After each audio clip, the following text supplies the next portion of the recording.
चैव नरोत्तमं देवीं सरस्वतीं व्यासं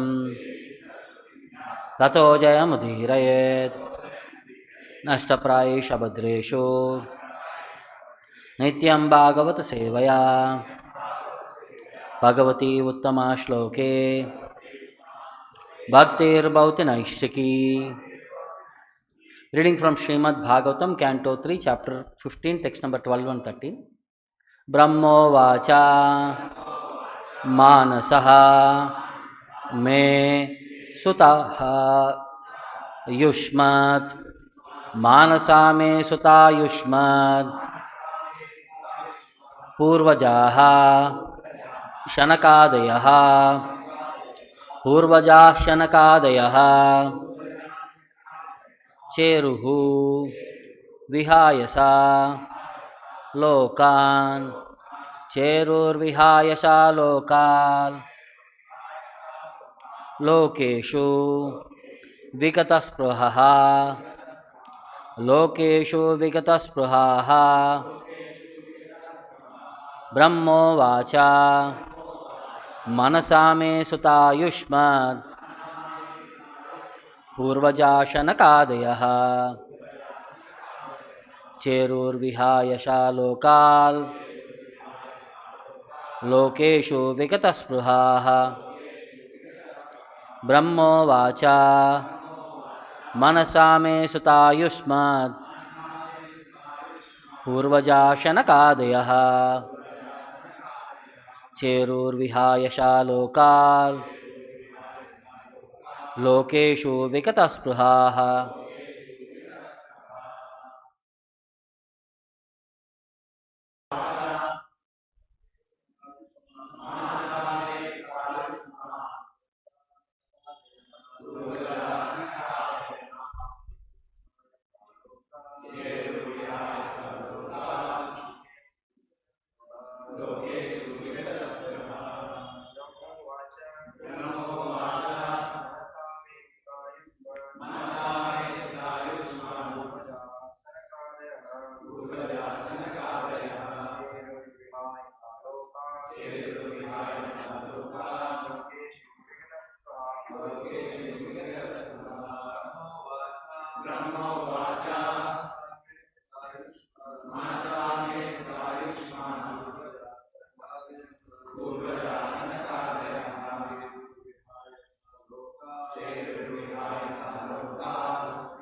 Brahma Vacha, Lord Brahma said, Manasaha, born from the mind, Me, my, Sutaha, sons, Yushmat, than you, Purvajaha, born previously, Sanaka Adayaha, headed by Sanaka, Cheruhu, travelled, Vihayasa, by travelling in outer space or flying in the sky.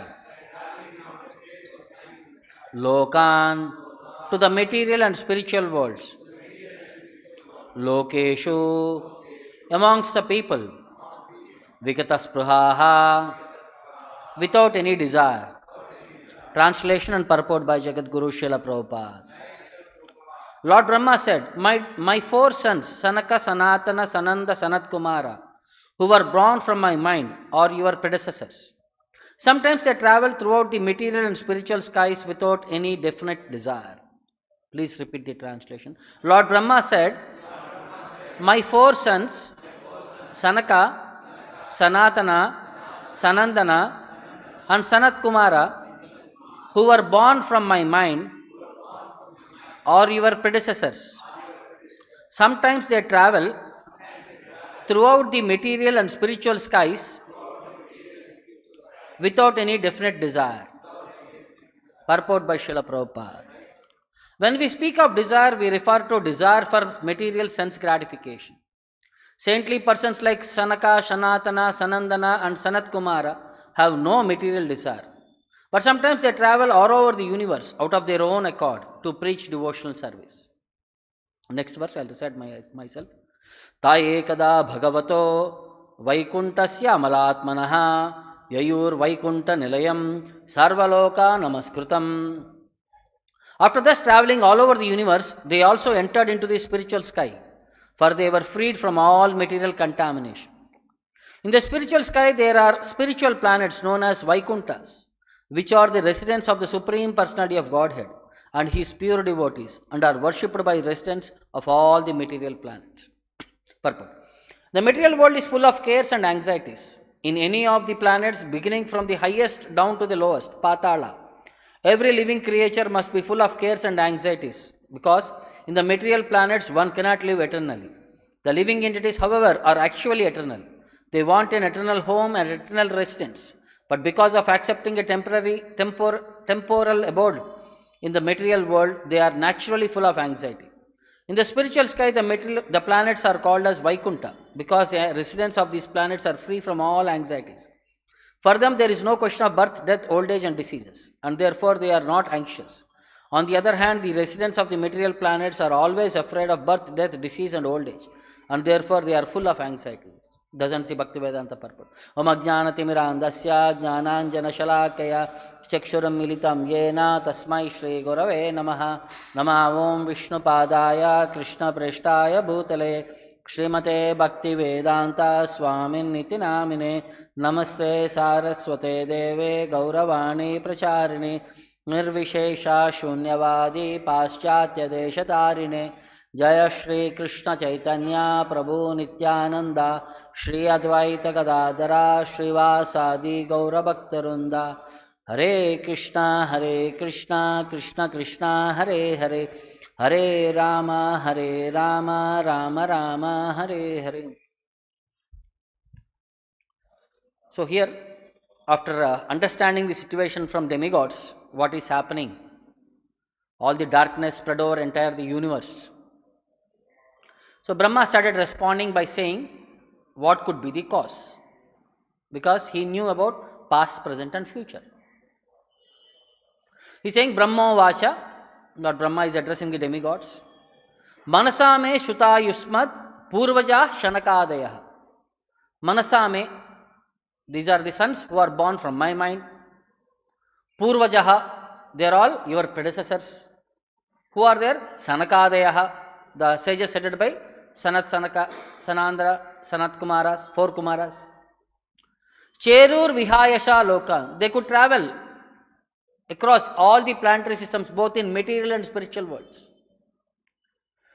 Lokeshu Vikitaspruhaha, because they are free from all material desires, they could travel anywhere within these planetary systems, either material or spiritual skies. Then further it says, Ta ekada bhagavato Vaikuntasya amalatmanaha. But once upon a time, on one particular instance, they came to Vaikuntaha. How they could come to Vaikunta? Amalatmanaha, because they are purified souls, they could access Vaikunta. Yayur Vaikunta Nilayam, they approached Vaikunta Nilayam, they entered into Vaikunta.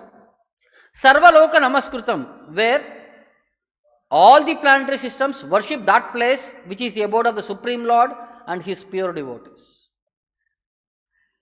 Sarvaloka Namaskrutam, all the devotees, all the people in all the material planets worship that spiritual world, Vaikunta, which is the residence of the Supreme Lord and His dear associates, the pure devotees.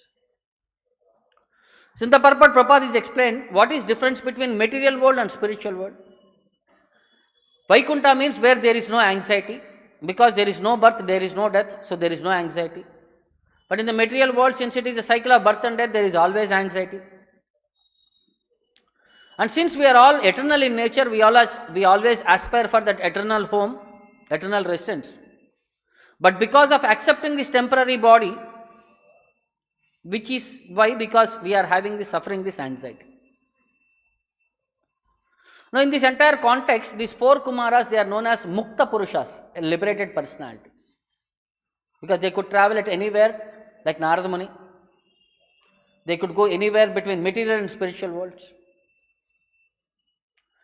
And this capacity of these 4 Kumaras is that they are spiritually more advanced than Lord Brahma. That we already understood. They are knowledge personified. Personifications of transcendental knowledge. Like Narada Muni is personification of devotional service. Kumaras are personification of Jnana aspect, transcendental knowledge of the Lord. They are incarnations of the Lord. Like when we saw in the first canto, third chapter, the 4 Kumaras are one of the incarnations of the Lord. Because they are Mukta Purusha, what does Prabhupada say about this Mukta Purusha in some of the purports or in some lectures? Currently, this material civilization is called as Gokara because they are identifying this body. They are saying, I am this body. Because this body has a connection with one woman, she is my wife. Because of the combination of this woman, there is a product developed, that's why he is my children. And this becomes expanded into society, country and so many things. So all these are called as entanglement. But if actually I am a pure soul and I am not this body, as soon as I understand this thing, then the whole thing is vanished. The illusion is gone. Because I am not this body, then in relation with this body, whatever I have expanded, they are all as extended selfishness, which will at once be vanquished. Then I am Mukta Purusha, I am a liberated person. See, the whole perspective is we have to become liberated from this material attachment.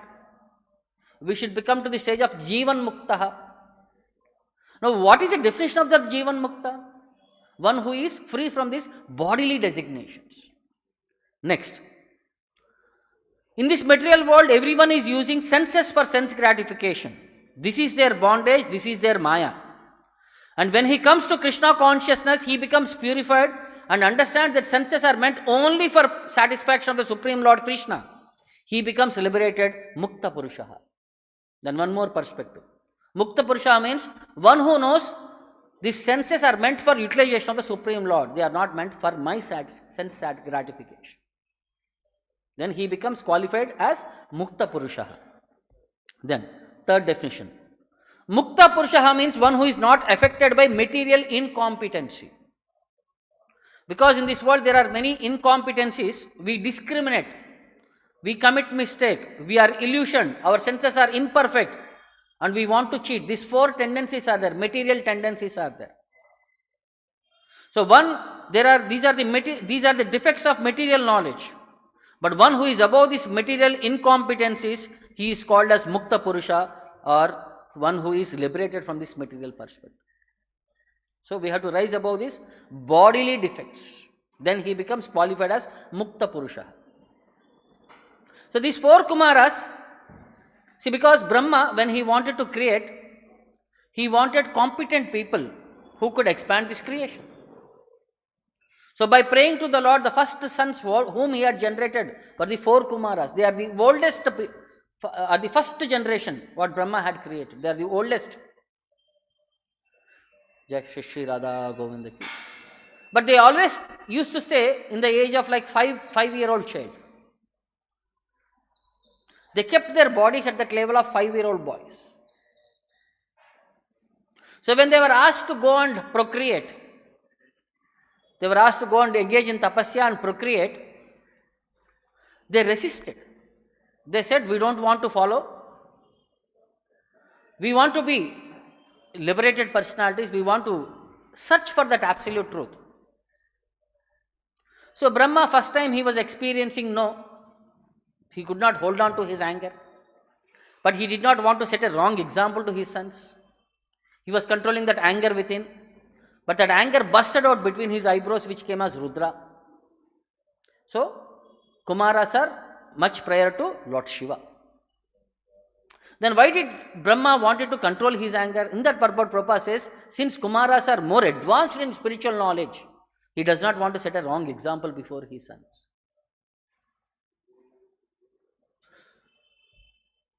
So these 4 sons were incarnations of the knowledge of the Supreme Lord, and they explained transcendental knowledge so explicitly at one particular time, like whenever the day of Brahma happens. So everything will be afresh at that time. So all the sages, they require guidance about spiritual knowledge, spiritual perspective. Somebody has to explain to them in elaborate way. So at one particular point, the 4 Kumaras have explained the transcendental knowledge in such a way that all sages could easily understand the transcendental knowledge. So at once they could assimilate this knowledge without least difficulty. And by following in the footsteps of the four Kumaras, one can see the Supreme Lord within oneself. So this is that knowledge by which one can meditate upon the Supreme Lord within oneself and have perception of that Paramatma within oneself. The four Kumaras exemplified the path of devotion by being always in the state of celibacy throughout their entire life. The four Kumaras' names are Sanaka, means ancient, Sanatana means eternal, Sanandana means joyful, and Sanat-kumāra means ever young. These four names represent four eternal principles. They practiced renunciation and celibacy, which signifies tapasya. They were well versed in the context of Vedas and underwent severe austerities for realization of the absolute truth. They represent truth, consciousness, wisdom, and spirituality. These four principles they represent: truth, consciousness, wisdom, and spirituality. These four personalities, they emphasize on these four particular perspectives. Then in Bhagavatam, in 5th canto, while discussing about Mukta Purusha or Jivan Muktaha, like Bharat Maharaj, his father, what is his father's name? Rishabhadeva. In one purport, Prabhupada explains about the 8 symptoms of a Jivan Muktaha. Quoting from Srila Veeraraghavacharya on Chandogya Upanishad, a person who is liberated in this material body possesses these 8 qualities. The first symptom is known as apahata papa, means one who is freed from all sinful activity. So as long as one is under the clutches of Maya, one has to engage in sinful activity.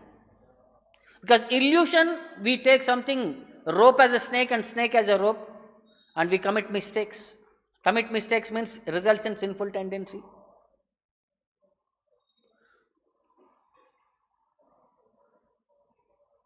So one who is liberated in this life does not commit any sinful tendency, because he is in the liberated platform in the Brahman stage.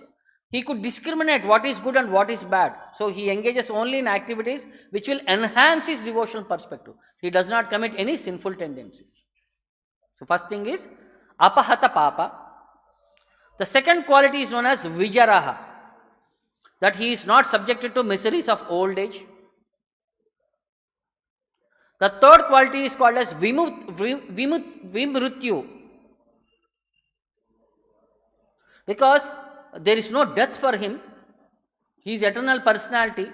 Once this body is finished, he goes to his eternal service. So he does not get into the cycle of this birth and death again and again. So that's why he is known as vimrutyu. Then vishokaha, because he is absolutely callous to material perspectives, he is indifferent to material happiness and distress. That's why vishokaha, one who is free from this bodily happiness and distress. Then vijigatsa, next quality is, because he is no longer desires material enjoyment, one who is disgusted with this material perspectives. That's why vijigatsa. Then another symptom is apipata, means he has no desire other than to engage in the devotion service of the Lord. No individual desire, no personal desires. He only has the desire, he wants to fulfill always the desires of the Lord. That is why it's called as apipata. Then the another symptom is satyakama. All his desires are directed to the supreme truth and he does not want anything else. Satyakama. And the last one is called as satya sankalpa. So whatever he desires is fulfilled by the grace of Krishna. Because he does not desire anything for material perspective, anything for sense gratification. He always desires only for the service of the Lord. Lord will facilitate all that desire. That's why he is known as Satya Sankalpa, whose determination never fails. Because he is determined to engage in the service of the Lord, Lord will see that his determination is always taken care of. So these are the 8 qualities of Jivan Muktaha. Because these Kumaras are of that quality, liberated personalities. So, if you have to come to that liberated stage, we should also come to have these 8 qualities. We should develop these 8 qualities. Artificially can we develop? No. Since as soon as we engage in the devotional service, we will automatically develop these qualities naturally, simultaneously. As we see, we have, for anything to achieve, we have to undergo tapasya. To gain something, we have to sacrifice something. To gain attraction to the Lord, we have to sacrifice His sense enjoyment in this material world. This is the austerity for us.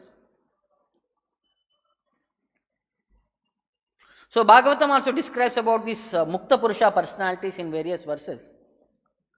In one such place where Kapila Muni is explaining about these liberated personalities by saying, Deham chatam na charmaha stitam utitam va siddho vipashyati yato adyagamat swarupam daivad upetam ata daiva vasad apetam vaso yata parikritam madiram madandaha yato adyagamat swarupam. Because one has achieved his real identity, Swarupaha. Once we understand what are we, what is my actual realistic position, once we come to that Swarupa Sthiti, then Siddho Vipashyati Deham Chatam Na Charmaha Sitam Utitam Va. He becomes free from this conception of this material body, either moving or acting, anything. He is not anything constructed with material perspective. He is beyond the material consciousness. So just like Vaso Yata Parikrutam Madira Madanda, as an intoxicated person, he goes around not knowing what he is doing. Like somebody consumes alcohol and he goes sleeps on the road or whatever he does, he is not bodily conscious. What is happening to him is because in an intoxicated state, he is oblivious to what is happening surrounding to him. Similarly, a devotee who is liberated personality, he is also in the same state. What is happening to his material body, he is not bothered. We can relate because sometimes somebody is drunk, he will be falling on the road.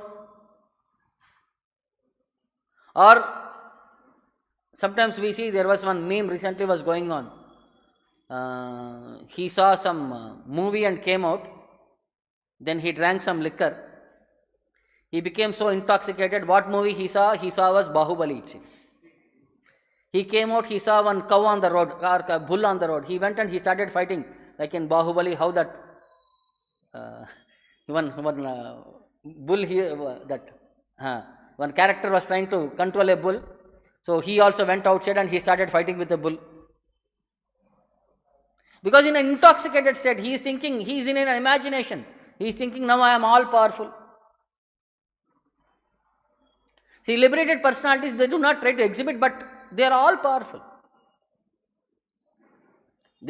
Some of the qualities mentioned here as Vigata Spruhaha, they are free from all material desires. Amalatmanaha, they are very pure personalities. Because they are very pure personalities, because they are free from all these material desires, only then they could get access to the Vaikuntha lokas. They could reach Vaikuntha. Similarly, one more personality like Kumaras who was in the impersonal path and who came to spirituality was Shukadeva Goswami. He is also more advanced personality. So while ending Srimad Bhagavatam in the last chapter, Suta Goswami offers his prayers to Shukadeva Goswami. In the starting he offered prayers, in the ending also he was offering prayers. There he says, Swasukha Nibrata Chetas Tad Vyudastanya Bhavo Api Ajita Ruchira Leela Krishna Saras Tadiyam Vyatanata Krupaya Yas Tattva Deepam Puranam Tam Akila Vrijinagnam Vyasasunam Natosmi. He said, Natasmi means I offer my respectful obeisances unto my spiritual master, who is Vyasasunam, son of Vyasadeva, Shukadeva Goswami. He, Tam Akila Vrijinagnam, he who defeats all inauspicious things within the universe. Akila Vrijinagnam, and Swasukha Nibruta Chetasapi, one who is absorbed in his Brahman perception. From within the womb, he is already liberated personality. He is absorbed in Brahman conception. Tad Vyudastha Anya Bhavo, Anya Bhavo Vyudastaha, one who has given up all other types of consciousness, only fixed in Brahman. His father is running behind him. My dear son, come back. He never responded. He was not even in the bodily perspective. He is saying to his father, you are a family man, you are attached. You are running my wife, my son. Like that and all. He is preaching to his father. You should be a liberated personality. Why are you so attached? So then, but what happened to him? Ajita Ruchira Leela Akrishta Saraha. He became attracted to the pastimes of Lord Krishna. So some of the verses he heard about Bhagavatam, which inspired him to come back to his father. And he learned the entire Srimad Bhagavatam from his father. So Krishna's pastimes are so enchanting that Shukadeva Goswami, where he was sitting in the platform of Brahman realization, he left that Brahman realization and he came and took shelter of Vyasadeva and learnt about Lord Krishna. Then, Vyatanuta Krupaya Yah Puranam. He mercifully spoke the supreme Purana, Srimad Bhagavatam, which is Tattva Deepam, which is the bright light of the absolute truth. And Tadiyam, and which describes the activities of the Lord. So there was one more personality, Bilvamangal Thakur, or one more personality in Bhagavatam, where in Chaitanya Charitamrita there is a verse which says, he was also in the impersonal perspective initially. It says, I was sitting on the throne of the impersonal realization, but suddenly I was dragged down and made to fall at the feet of that personality who is the master of the gopis. So in that way he says he is also he was like a monarch in impersonal realization. Monarch in impersonal realization means who was very much into the Brahman perspective. But he was dragged and made fall at the lotus feet of the master of the gopis, means at the feet of Lord Krishna. So that Krishna's pastimes are so alluring that automatically one's heart becomes hooked up, like a fish. Automatically it sees a small worm, it becomes hooked up. So similarly, Krishna's pastimes are so delicious, so attractive, so they are so purifying. Everybody will automatically becomes carried away to that pastimes.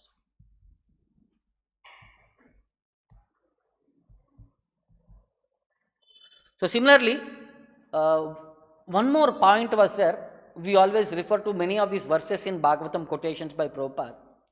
This is known as Kata Upanishad. So which talks about this nature of this material world and spiritual world. This is one of the discussions between Nachiketa and Yamaraj.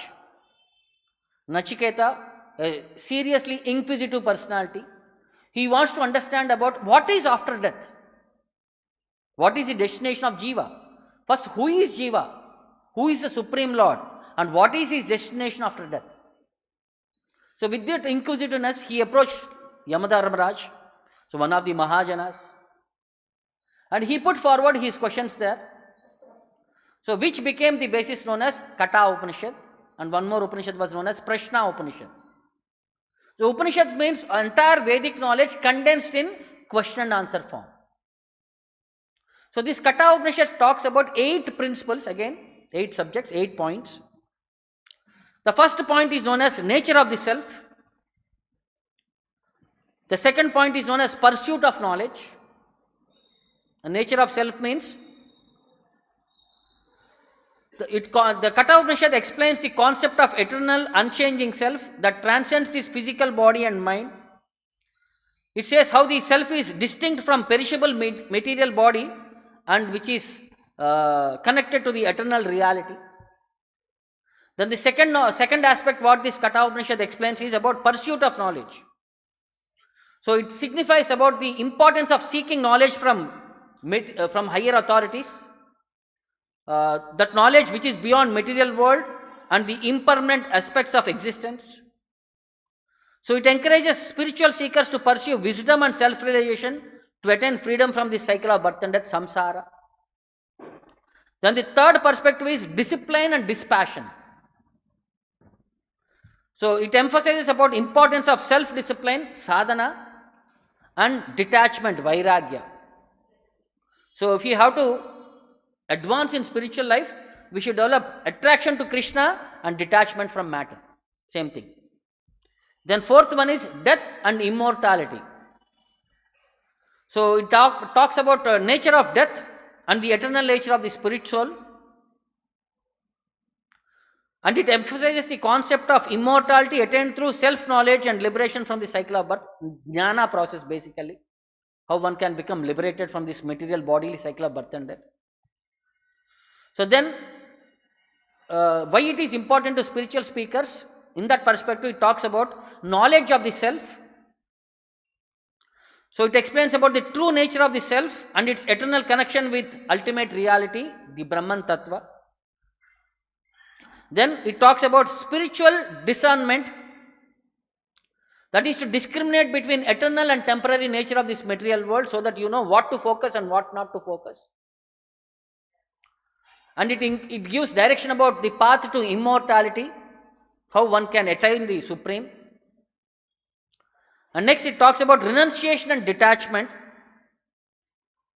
renouncing worldly desires and attachments to attain higher knowledge and spiritual progress.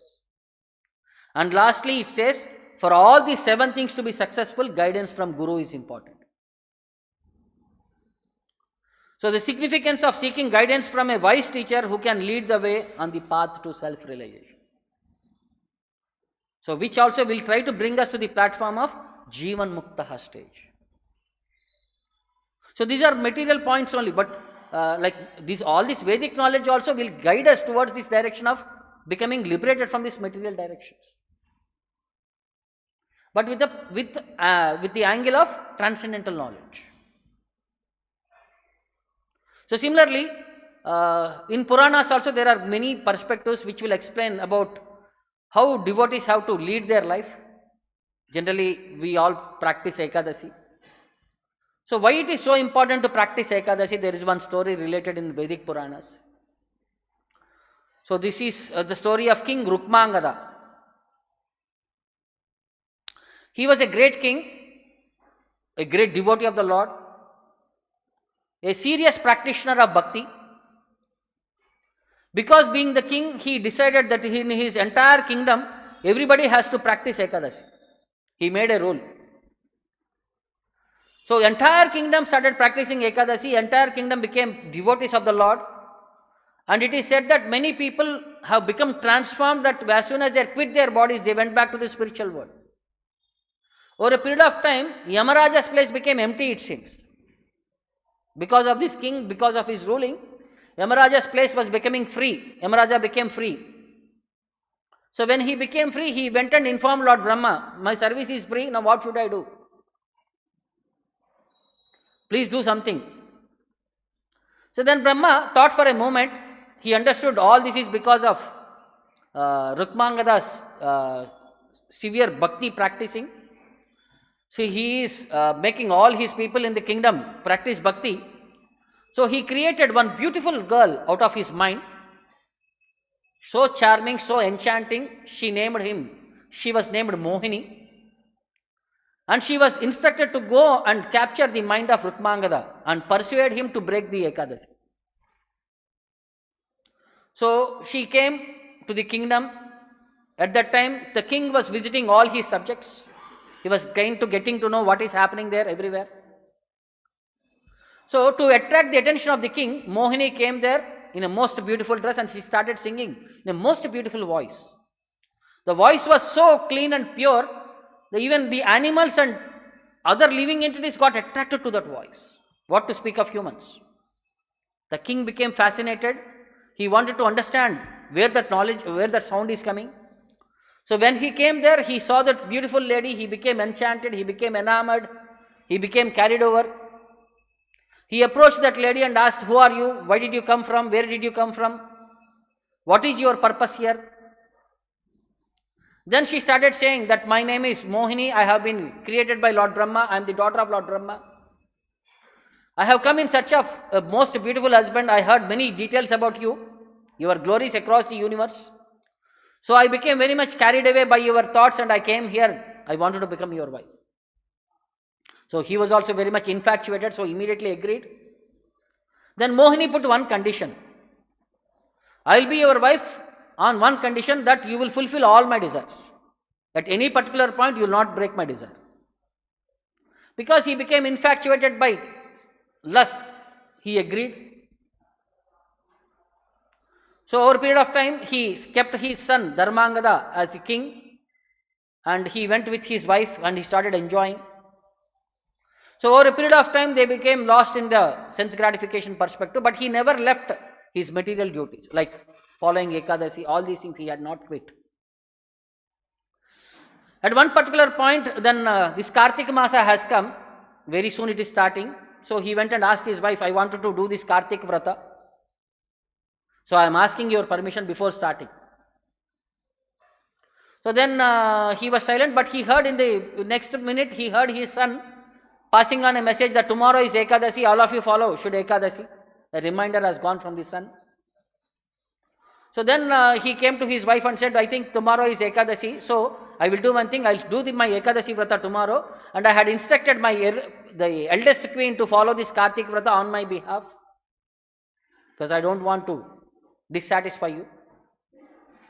Then queen became very angry, Mohini became very angry, and she said, no, I wanted you to follow with me, tomorrow you should have lunch with me. Then he said, it is not possible. I cannot break my Vrata. I cannot follow. I have been asking the whole people in my country to follow this Ekadasi, and I myself cannot follow this Ekadasi, then that does not set a wrong thing, does not set a right perspective. So he was trying to argue, but Mohini is very adamant. She said, you have promised me that you will follow all my desires, fulfill all my desires, and you started breaking all my desire. Then he said, any other desire which will not compromise from my spiritual perspectives, I will follow any other desire, not these. In the meantime, son came there, Dharmangada. He had asked, what is the commotion and all. So Mohini explained the situation. Then he persuaded the father, because you have made a promise, you follow. Then father was not listening. He was also very reluctant. Then boy went to his mother and said, my dear mother, you speak to the sister Mohini and persuade her to change her mind. Mother tried everything, but Mohini was very adamant. Mohini became so adamant, she said, if your husband is not ready to follow this Ekadasi Vrata, then he has to chop off his dear son's head and give it as a gift to me. Then mother was so shocked. I came here to pacify her. Now she is asking me to sacrifice my own son. But she wanted to keep her principle. She wanted to protect her husband's religious duties also. So she went to her husband and convinced him, see, attachment to family, attachment to son, wife, all these things are material perspectives. So keep your material perspectives aside. Keep your spiritual perspectives in the priority. Because you have king, you have promised, you have two options, either break Ekadasi or sacrifice your son and hand it over. So at that particular point, son also came there, took a sword and placed it in front of his father, and he said, my dear father, do not be attached to these material perspectives, all these sons, family, all these things and all. Sacrifice me and be in the religious standing. Do not lose your character. So father also, after so much hearing from the son, wife, all these things and all, he became prepared to sacrifice his son. At the moment when he was about to chop off the son's head, the entire earth started trembling. Everywhere there is disturbance. The oceans were agitated. Everywhere that they could experience in the nature, in the land, in the sky, everywhere the disturbance was there. And suddenly Lord Vishnu appeared there and took that sword from his hand. And he said, I am very much satisfied with you. This is my Maya. I wanted to see how sincere you are. Because you have been very much practicing to bhakti, you, your wife and your son will go back to my home, back home, back to Godhead, Vaikuntha Lokas, because of your sincere devotion towards me. So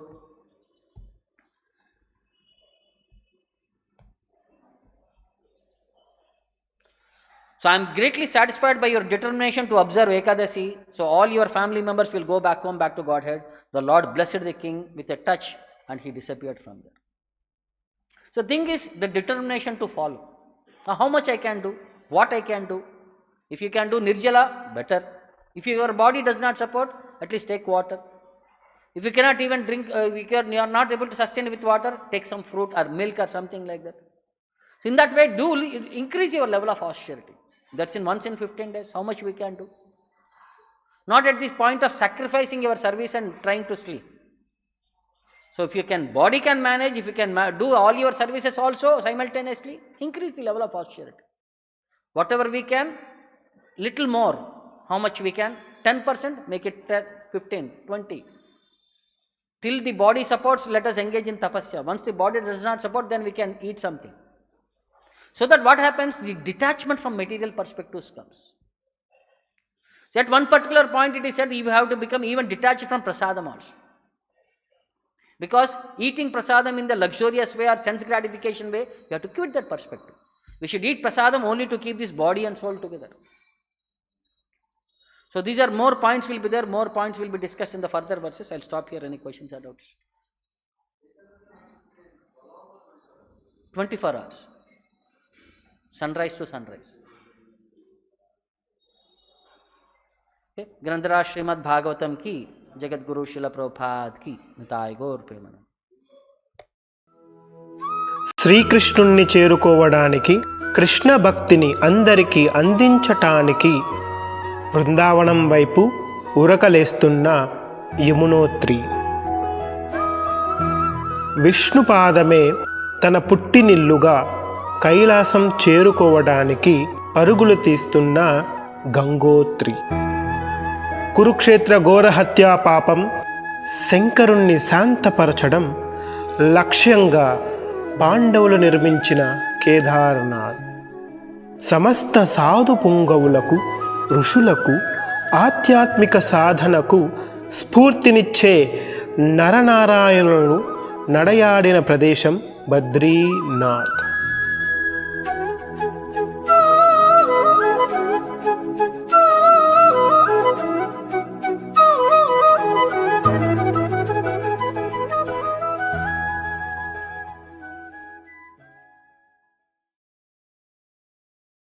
Hare Krishna golden temple వారి మరో అపురూప కానుక హరే కృష్ణవాణి ఆధ్యాత్మిక మాసపత్రిక.